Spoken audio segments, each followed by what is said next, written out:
Formation of the teams will be lining up, the 6 teams in this A final, using lanes 2 to 7. So Italy, Great Britain, Germany, France, Poland and Spain on the outside in lane 7.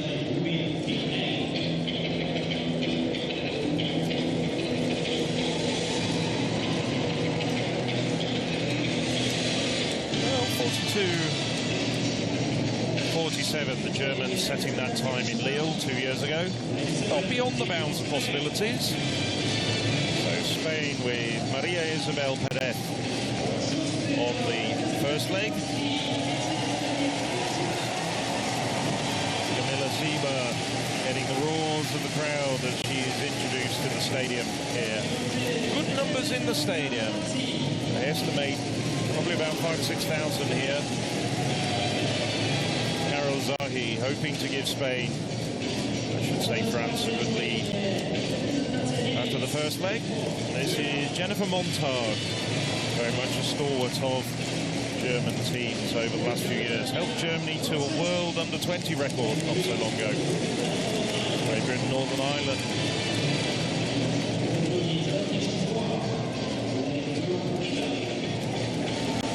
And Italy's Gloria Hooper gets them started.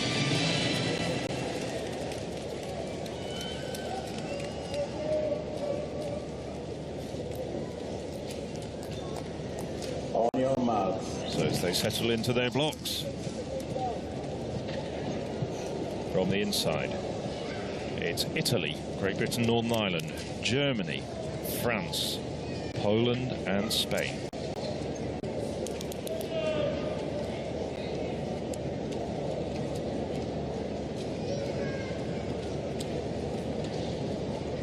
In there at the British lead-off runner,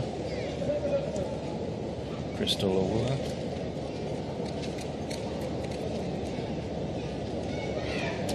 And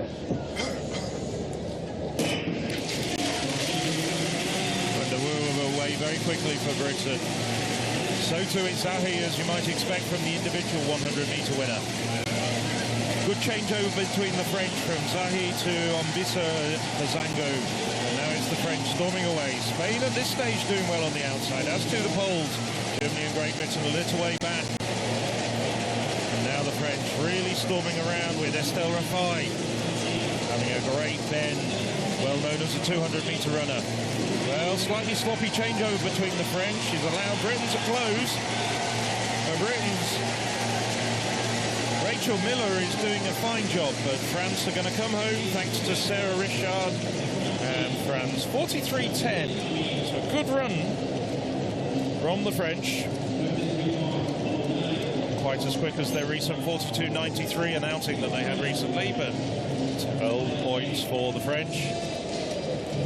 And you know what's interesting? The French relay is one of the very few who do the underhand baton pass, just like the Japanese. All the others are doing the more traditional. If you pay attention here to the way that they are handing over the baton, it's from underneath, and there are obviously pros and cons for each of these, but we do see teams that don't necessarily always have the strongest individual runners, but that are a bit more consistent with their exchanges, use this exchange. And we can see there the Poles had a bit of a struggle. This one wasn't as clean from the French, and you could see we were just a little close there with Richard on the last leg, maybe not getting away quick enough.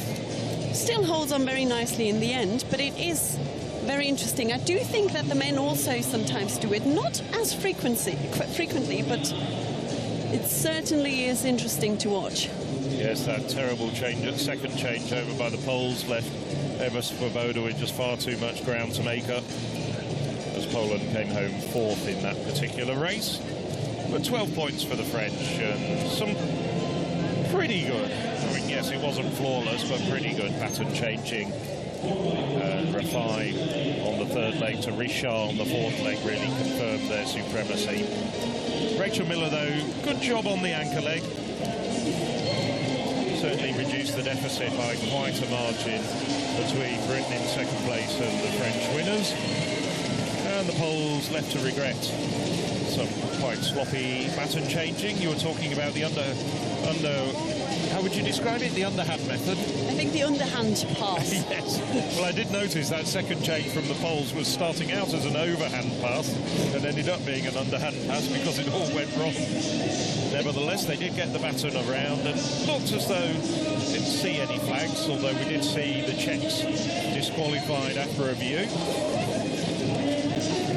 It is, of course, always interesting with relays because a lot of teams don't often get to run relays as a national team, and when you go into championships you do have to try things out and you have to try them out in race because it's always different compared to training. So competitions like this, especially with the World Championship still coming up, are very important for all of these teams.